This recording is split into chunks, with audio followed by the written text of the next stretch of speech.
Hello दोस्तों, welcome back to favourite channel forest blaster. मैं हूं आपका होस्ट अभी कि जी, if you guys are looking for any channel और एनी ब्रॉडकास्टिंग यूनिट और आप व्हाट्सएप ग्रुप, अगर आप इसी तलाश में हैं जो कि ना सिर्फ आपको सिग्नल्स प्रोवाइड करे बल्कि आपको सीखने का मौका दे, लर्निंग प्रोवाइड करे। क्योंकि मेरे नज़दीक इस मार्केट के अंदर अगर आपको रहना है, सर्वाइव करना है, तो आपको लर्न करना होगा। लर्न किए बगैर इस मार्केट से आप अर्न नहीं कर सकते लंबे अरसे तक। खासकर ऐसे जो सिग्नल्स ग्रुप हैं जो कि 20-20-30 पिप्स के आपको टारगेट्स देते हैं, they are lethal, avoid them. आप ऐसे ग्रुप्स को अवॉइड करेंगे तो आप इस मार्केट के अंदर कुछ बना सकते हैं। जिस तरीके से हम लोग हैं, अपना जो मेरा फ्री व्हाट्सएप ग्रुप है टोटली फ्री है, कोई ज्वाइनिंग फीस नहीं, कोई मंथली चार्जेस नहीं है, कुछ नहीं है उसका। सिर्फ आपको लर्निंग का मौका देता है। कम्युनिटी बेस्ड ग्रुप है, आप सवाल पूछ सकते हैं, अपनी चीज़ों को लर्न कर सकते हैं, मार्केट के बारे में, न्यूज़ अपडेट्स के बारे में, टेक्निकल एनालिसिस के बारे में बेतहाशा चीज़ें उस ग्रुप के अंदर सिखाई जाती हैं जो कि किसी और ग्रुप में इस वक्त मार्केट के अंदर मौजूद नहीं है। और इट इज़ टोटली फ्री। करना क्या है, आपको सिर्फ ऑक्टाफेक्स और एक्सनेक्स के ऊपर आना है, हमारे IB लिंक के साथ जुड़ना है, वहाँ पर अकाउंट बना के ट्रेड करना है। ये मैं बता चलूँ, हाँ, only active traders are allowed, that's it, ये ज़रूरी है। और जो लिंक्स हैं नीचे वीडियो के डिस्क्रिप्शन में दिए हैं, आप उनके ज़रिए आप हमारे साथ जुड़ सकते हैं और हमारे साथ जो है वो उस फ्री कम्युनिटी का हिस्सा बन सकते हैं। और अगर आप ऑलरेडी ऑक्टाफेक्स और एक्सनेक्स के ऊपर ही ट्रेड कर रहे हैं तो आपको जो है IB नंबर, लाइव चैट के ऊपर जाके IB चेंज करना है। IB नंबर्स नीचे वीडियो के डिस्क्रिप्शन में, मेरा फ्री व्हाट्सएप नंबर भी नीचे मौजूद है, आप मुझसे रब्ता कर सकते हैं। और you can have avail this facility to be a part of that wonderful community, जहाँ पर लोग अरसे से जुड़े हुए हैं हमारे साथ और ना सिर्फ कमा रहे हैं बल्कि अर्न भी कर रहे हैं। जिस तरीके से मैं बताता हूँ, मेरी कोशिश होती है कि करेंसीज पेयर्स के अंदर कम से कम जो है वो सिग्नल को 70 पिप्स का हो और TP1 जो है वो 70 पिप्स का हो, और उसके अलावा जो कि आपके नैस्डैक, ऑयल और गोल्ड है उसमें कम से कम 100 पिप्स का पहला TP ज़रूर होना चाहिए। So this is how the things has to work. आपको भी उन्हीं चीज़ों के ऊपर काम करना है और this forex blaster provides you with that opportunity और एक्सेलेंट अपॉर्चुनिटी। खैर, अब जी बात करते हैं मंडे की। एक नया वीक स्टार्ट होने वाला है और बहुत इंपॉर्टेंट वीक है। क्योंकि जो प्राइसेस हैं बेतहाशा चीज़ों की, they are at the junction of a breakout या फिर पुल बैक। ये चीज़ हमारे सामने आ रही है निकल के कि इस वीक के अंदर जो है वो बहुत इंपॉर्टेंट है उसके, और Monday can be a very very crucial day.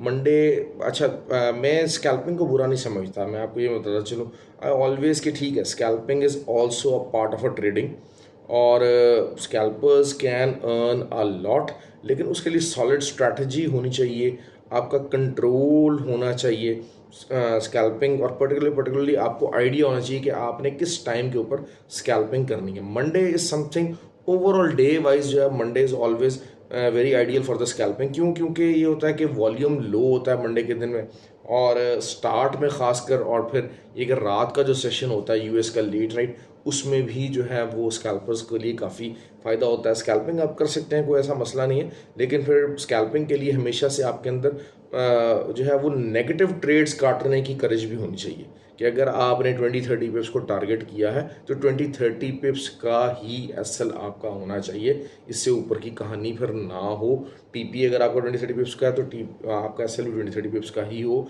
इससे ज़्यादा आपने चीज़ों को, मार्केट को हाथ से नहीं जाने देना।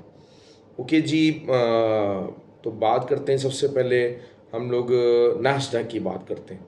मंडे वाले दिन क्या हो सकता है, नैस्डैक की जो इम्पोर्टेंट रेजिस्टेंस एरिया है, एक बुलिश क्लोजिंग हुई है वीकली भी, और वीकली तो खैर नहीं, लेकिन daily it's a bullish closing. और जो 11,660 की रेजिस्टेंस है, जिसको पहले टकरा के मार्केट 11,250 तक आई है, उसका रीटेस्ट होने जा रहा है। अच्छा, ये रीटेस्ट, इसके अंदर मैं आपको सिंपल सा फॉर्मूला बता दूं, मैं बहरहाल अब नैस्डैक को इस लेवल के ऊपर थोड़ा सा ज़रा सेलिंग साइड पे देखूंगा, क्योंकि वही चीज़ है कि इकोनॉमिक नंबर्स थोड़े से ख़राब आना शुरू हो गए हैं।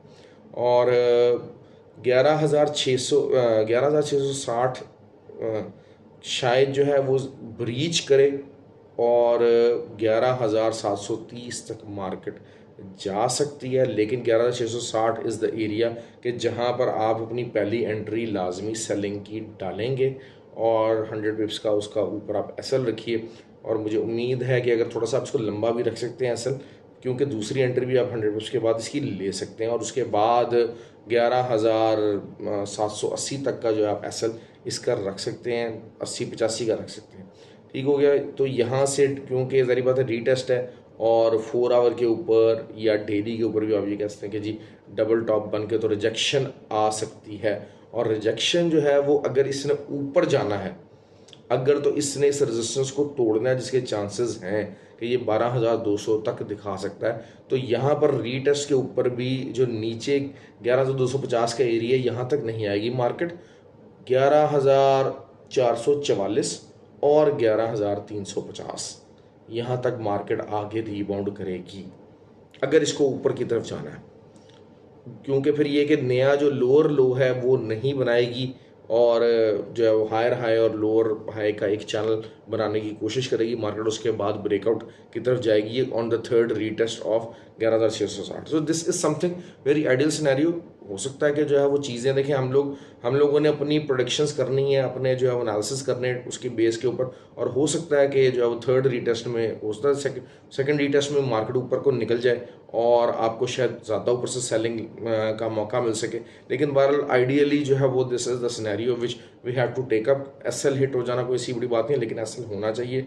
एक प्लान, एक स्ट्रेटजी मैं आपको समझा देता हूँ कि जी इस स्ट्रेटजी के तहत मार्केट ये कर सकती है, और आपको इस तरीके से मार्केट को लेके चलना है।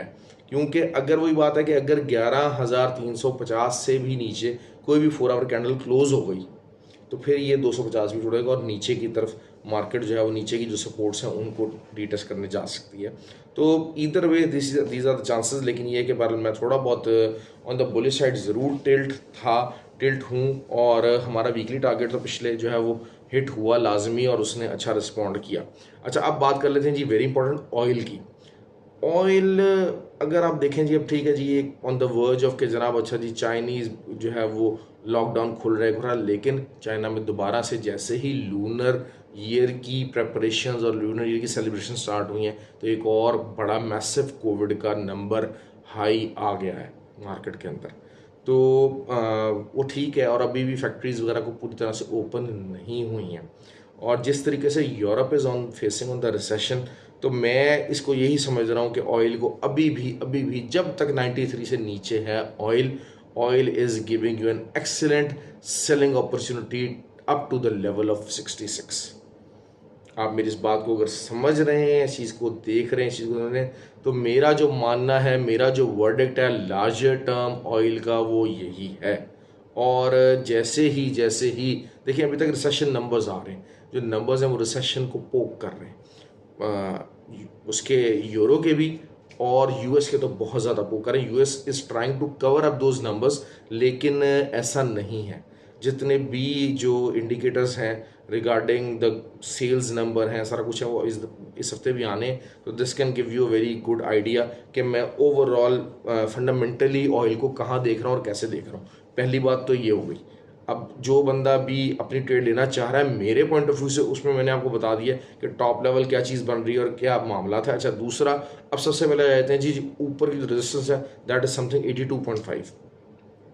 82.5 के ऊपर 4 आवर कैंडल्स ओपन और क्लोज अगर होती हैं तो आप बाय में बैठ सकते हैं, वरना otherwise there is a high chance, क्योंकि इधर बात 82.5 को मार्केट टच हुई थी और उसके बाद मार्केट ने दोबारा 78.5 का लो लगाया था। तो द थिंग इज़ अगेन के जनाब, अगर 82.5 से रिजेक्शन मार्केट लेती है तो एटलीस्ट इसको, अगर इसने ऊपर जाना है 82.5 को क्लोज ही करना है, इसको ब्रेक करना है, तो फिर मार्केट कैन गो 79 तक आ सकती है, और it's a good selling opportunity. क्योंकि देखें रीटेस्ट है, सेकंड टाइम इसको टच करने जा रहा है, तो मोस्ट प्रोबेबली चांसेस ये होते हैं कि सेकंड टाइम में ब्रेक ना हो, के बहुत ज़्यादा बुलिश पुल उसके साथ मौजूद है, बुलिश पावर अगर मौजूद है, तो तब तो आप ये कह सकते हैं कि जनाब ठीक है जी सेकंड टाइम में ही ब्रेक कर जाएगा। लेकिन देयर इज़ एवरी पॉसिबिलिटी कि 82.5 को क्रॉस करे और 83.9 तक का जो एरिया है वहाँ से लिक्विडिटी ग्रैब करके ये बहुत ज़बरदस्त तरीके से नीचे आ जाए और शायद नीचे के जो बहुत लंबे एरियाज़ हैं 77-75 उनको भी एक्सपोज कर दे बहुत सारी दुनिया को बाय में बैठा के। तो these are the probabilities, these are the scenarios which we have to look upon. इन चीज़ों को देखते हुए आप ट्रेड कर सकते हैं। अच्छा, अब आगे बात करते हैं जी करेंसी पेयर्स की। DXY देखिए, मैं आपको बताता चलूँ, बार बार बात कर रहा हूँ कि रिसेशन आएगा तो DXY कैन गेट स्ट्रॉन्गर। लोग अभी बात करना शुरू हो गए जी 100 से नीचे की और ये और वो सारा, ऐसा कुछ नहीं है।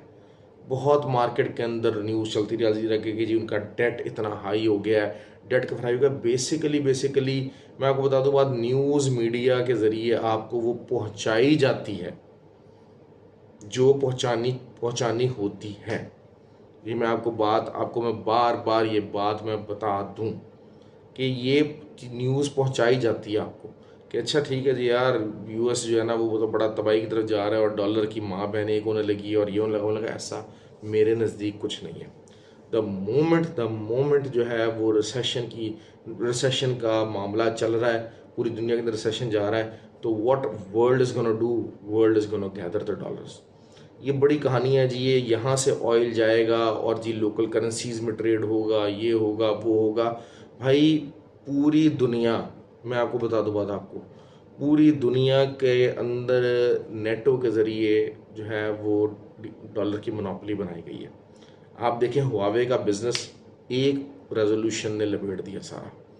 चाइना की इतनी बड़ी कंपनी थी, ह्यूज जाइंट था, लेकिन वो लिपट गई डॉलर के अगेंस्ट। क्यों? क्योंकि जितने नेटो मालिक हैं, जब तक जो कि कैश काउज हैं बेसिकली दुनिया में पैसा घूमता है, पैसा एक्सपोर्ट, दुनिया के ममालिक देखते हैं कि इन नेटो मालिक को हमने चीज़ें एक्सपोर्ट करनी हैं और इधर से चीज़ें इंपोर्ट करनी है। हाँ, oil is something a different commodity, लेकिन कोई इतनी बहुत बड़ी मार्केट नहीं है कि जो कि खाली इसकी बेस के ऊपर आप कहेंगे जी हाँ जी ठीक है डॉलर की मोनोपोली ख़त्म हो जाएगी। ऐसा कुछ नहीं होने लगा भाई। Come to the reality, come to the real world. जब तक ये नेटो के मामला चल रहे हैं, नेटो इज स्ट्रॉन्ग, दुनिया के फाइनेंशियल डिसीजंस अमेरिका कंट्रोल कर लेगा बड़े आराम से। एक दफ़ा नेटो ने हुआवे के ऑपरेशंस पर पाबंदी लगा दी, वेयर इज हुआवे नाउ, ठीक हो गया। आप इसी पॉइंट ऑफ व्यू से समझिएगा, DXY can pump big time on this. जो आपका जो रिसेशन का टाइम है, इसमें मेरे नज़दीक DXY दोबारा 114-115 लगा सकता है। 6 महीने बाद की बात कर दी है, लेकिन the thing will be like that. देखें, इस टाइम पाकिस्तान में दुनिया डॉलर इकट्ठी करती फिर रही है, ऑल्दो के पूरे मुल्क के दुश्मन हुए हैं सब लोग जो इस काम में मुलव्वस हैं। लेकिन ये है कि वही बात है कि रिसेशन को देखते हुए, चीज़ों को देखते हुए, जब आपको प्रॉपर्टी रिस्पॉन्ड नहीं करेगी, जब आपके बिजनेस रिस्पॉन्ड नहीं करेंगे, और लोगों को पता है, जो बड़े प्लेयर्स हैं, जो बड़े इन्वेस्टर्स हैं, उनको पता है कि हाँ डॉलर्स हमारे पास होंगे, दुनिया में हर चीज़ सस्ती होने वाली है। चाहे स्टॉक्स हो, stocks are gonna crash, stocks जो है वो क्रैश होंगे, आपका प्रॉपर्टी आपकी क्रैश होगी, आपके मतलब पूरी रियल एस्टेट बिजनेस आपका क्रैश होगा, कंस्ट्रक्शन इंडस्ट्री क्रैश होगी, आपकी कमोडिटीज़ क्रैश होंगे apart from gold and silver, ठीक हो गया। तो ये चीज़ें जो है वो ऑयल में क्रैश होगा, तो जिनके पास डॉलर्स होंगे तो they can manipulate the things. तो उस पॉइंट ऑफ व्यू से मैं इन द लॉन्गर रन, हाँ ज़्यादा से ज़्यादा अगर यूरो करेंसीज की बात करते हैं, यूरो वगैरह can go up to the level कि जी ठीक हो गया जी 1.10 का लेवल एक्सपोज हुआ हुआ इस टाइम पे, यूरो कैन गो देयर। इस वीक यूरो वो लगा सकता है, ठीक हो गया, क्योंकि यूरो ने जो है वो अपना रेट ऑफ इंटरेस्ट भी इंक्रीज़ करना है, तो वो भी मामला जो है ना वो हो सकते हैं। GBP भी मामला अपना जो है थोड़ा बहुत, क्योंकि वही बात है कि ये थोड़ा सा, जिसे आप कहें कि मैंने जिस तरह अपनी पुरानी वीडियो में कहा था, ये स्टैगफ्लेशन का टाइम है। स्टैगफ्लेशन का जो टाइम है, इस टाइम के अंदर चीज़ें महंगी होंगी, इकोनॉमीज़ आपको अच्छा परफॉर्म करती नज़र आएंगी, थोड़ा सा चीज़ों की हर कमोडिटीज़ की प्राइस भी इंक्रीज़ होगी, और वही हो रहा है। लेकिन एक्चुअली ये एक पासिंग बाय फेज़ है, जो इन्फ्लेशन, स्टैगफ्लेशन है, देन रिसेशन, ये वो वाला फेज़ आने वाला है। तो इस फेज़ को, ये फेज़ कितना लंबा चलता है, may be first quarter, that's it. और उसके बाद वो चीज़ें जो पुल बैक हैं और जो रिसेशन का जो मामला है वो आपको नज़र आना शुरू हो जाएगा। तो उस पॉइंट ऑफ व्यू से ज़ाहिर बात है कि अगर आप DXY ऊपर जाएगा तो ना चाहते हुए यूरो और जो है वो जीबीपी वो नीचे की तरफ जो है वो मूव करेंगे, लेकिन फ़िलहाल इनमें बाइंग साइड पे जो कि बाइंग लेवल्स मैंने आपको बताए हुए हैं, आपने उसी के मुताबिक ट्रेड करनी है। दूसरा जो कैनेडियन डॉलर है, that can reach today up to the level of 1.3524 again, और या 1.354, वहाँ से आप दोबारा अच्छी सेलिंग पकड़ सकते हैं, इस रेंज के अंदर ही रहेगा। और 1.332 के पास अगर मिल जाता है, कहीं से मिल जाता है 1.333 के पास अगर मिल जाता है, देखिए कैनेडियन डॉलर्स और जो है ना ऑयल के ऊपर बड़ा इम्पैक्ट पड़ता है। अगर ऑयल की प्राइस बढ़ती है, इवन के मॉर्निंग सेशन में, एशियन सेशन में अगर ऑयल की प्राइस बढ़ती है, तो फिर कैनेडियन डॉलर जो है वो स्ट्रांग होगा और उससे यूएसडी कैड का जो पेयर है वो नीचे की तरफ आएगा और आपको लेकिन अच्छी बाइंग अपॉर्चुनिटी दे सकता है। और दोबारा से 134 का जो हाई एरिया है वो रीटेस्ट हो सकता है। इवन के अगर ऑयल का रेजिस्टेंस के ऊपर वो रिस्पॉन्स आता है जो मैं एक्सपेक्ट कर रहा हूँ, तो फिर शायद 135 का 134.7 और 135.2 ये वाले एरियाज़ भी जो हैं वो एक्सपोज हो सकते हैं। 135.7 तक का भी मामला जा सकता है। तो इस पॉइंट ऑफ से अपनी इस रेंज के अंदर ट्रेड करने की कोशिश कीजिएगा। जीबीपी का मैं आपको बता चुका हूँ 1.23 और ये 1.2, ये सारे बाइंग एरियाज हैं नीचे से। यूरो भी है, लेकिन वही बात है कि आपको इसमें स्कैल्पिंग मिलेगी, बहुत ज़्यादा लंबी चौड़ी कहानी नहीं मिलेगी। सिर्फ एक जो डिफरेंट परफॉर्मेंस है इस टाइम पे जिस मुल्क की, दैट इज़ जापान। क्योंकि होता क्या है कि वही बात है कि जब DXY की मूव ठंडी पड़ती है तो फिर JPY की मूव स्टार्ट हो जाती है। JPY की मूव स्टार्ट ज़रूर हुई है, लेकिन USD JPY नीचे से अपनी सपोर्ट के ऊपर खड़ा हुआ है। 127 का एरिया, 127 से नीचे जब तक डेली क्लोजिंग नहीं आएगी तब तक ये बाइंग एरिया है। इसके नीचे का एसएल दे के आप बाय करते रहिए। और 132.5 का जो एरिया है वो सेलिंग एरिया है। अगर इससे नीचे मतलब आप जो है मुख्तलिफ टाइम के ऊपर इसमें सेलिंग एंट्रीज डाल सकते हैं। 130.2 का जो एरिया, 130.3 का जो एरिया, यहाँ से आप सेलिंग एंट्रीज डाल सकते हैं। और अगर कहीं 134.5 के ऊपर अगर सेलिंग मिल जाती है तो क्या बात है। लेकिन ये कि USD JPY की मूव ठंडी होती है, बहुत स्लो होती है, तो मैं जिस दिन न्यूज़ होती है मैं उस दिन उसको ज़रूर कवर करता हूँ, जैसे लास्ट टाइम हम लोगों ने किया और एक्स्ट्रा ऑर्डनरी प्रॉफिट उस पर कमाया। और गोल्ड की बात कर लेते, सॉरी आई थॉट के जनाब सब चीज़ें कवर हो गई, गोल्ड तो रह गया। थोड़ा सा मैं ज़रा इस टाइम पे ना आज बस ऐसे ही चल रहे मामला। खैर गोल्ड की बात कर लेते हैं जी। गोल्ड दोबारा से there is a huge possibility कि गोल्ड का जिस तरीके से विक अगर नीचे को आता है, गोल्ड हो सकता है आज 42 का एरिया जो है वो रीटेस्ट करे और 44 पे लिक्विडिटी ग्रैब करके, 1944 पे लिक्विडिटी ग्रैब करके नीचे की तरफ एक ट्रैवल करे और एक पुल बैक इसका ड्यू है। क्योंकि जारी बात है वीकली में भी ओवरबॉट हो चुका है, डेली के ऊपर और 4 आवर के ऊपर तो डाइवर्जेंस भी काफ़ी आ चुकी है, बेरिश डाइवर्जेंस, तो वो भी थोड़ा प्ले कर सकती है। और ये हाई रेजिस्टेंस एरियाज़ भी हैं फिबोनाची पॉइंट ऑफ व्यू से भी, और गैनागल्स के मुताबिक भी जो है वो स्क्वायर 9 के भी जो है वो ये अच्छे रेजिस्टेंस एरियाज़ मौजूद हैं। तो 137 से लेके 1937 से लेके 1948 का जो एरिया है वो सेलिंग एरिया है। अच्छी आपको यहाँ पर एक सेलिंग अपॉर्चुनिटी बन सकती है, लेकिन स्टॉप लॉस ज़रूर दीजिएगा। लेकिन आप जैसे कहेंगे नीचे से बाइंग एरिया अगर कहीं पर भी आपको 1916 से लेके मतलब नीचे जहाँ पर भी है 1902 की तो बहुत बड़ी सपोर्ट है, बहुत बड़ी सपोर्ट है, बताता चलूँ आपको। तो लेकिन 1916 से एक अच्छा बाइंग एरिया मौजूद है इसका, ये मैं आपको बताता चलूँ कि अगर नीचे की तरफ विक मारता है सारा कुछ है तो आप इसको यहाँ से आप बाइंग ज़रूर कीजिए और it can give you good result. Overall it is bullish, it is highly bullish. $2000 का जो लेवल है वो मैं बहुत बहुत जल्द आता देख रहा हूँ। एक सिर्फ थोड़ा सा मिनी रेजिस्टेंस क्या है कि जो फेब में रेट ऑफ इंटरेस्ट है उसके फ़ौरन बाद, राइट ना, उसके फ़ौरन बाद ऐसी मूव इसने देनी है, ऐसी मूव इसने देनी है कि $2000 विद इन डेज इसने क्रॉस कर देना। तो अभी थोड़ा सा जैसे कहा जाए कि बिल्डअप ले रहा है, यहाँ पर ऑसलेट हो के यहाँ पर होके मोमेंटम गैदर करेगा और उसके बाद आई एम श्योर कि जनाब जो है यहाँ से जब इसने करना है तो ये 2000 और ऊपर के लेवल्स एक्सपोज हो जाएंगे और हमारी सोच से बहुत ज़्यादा जल्दी हो जाएंगे। ये मैं आपको बात बताना चलूँ कि दिस इट इज़ दैट, क्योंकि फंडामेंटली भी चीज़ बुलिश है, बहुत ज़्यादा बुलिश है और it is ready in the longer term. ये जो 2070 का जो एरिया है इसको जो है ना वो क्रॉस कर सकता है बहुत ज़्यादा अच्छे तरीके से, बड़े आराम से इसको क्रॉस कर सकते हैं इन द लॉन्गर टर्म। और लेकिन उससे पहले 1960 से और 1940 का जो एरिया है वहाँ से एक दफ़ा एक अच्छा पुल बैक $70-80 तक का यहाँ पर आना चाहिए।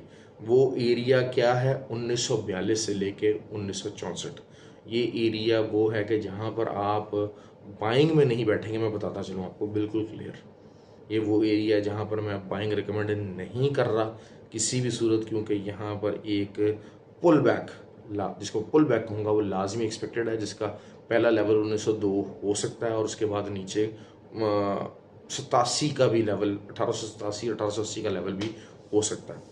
तो this is something how the things are gonna end up. और आई होप कि आप लाइक करें वीडियो।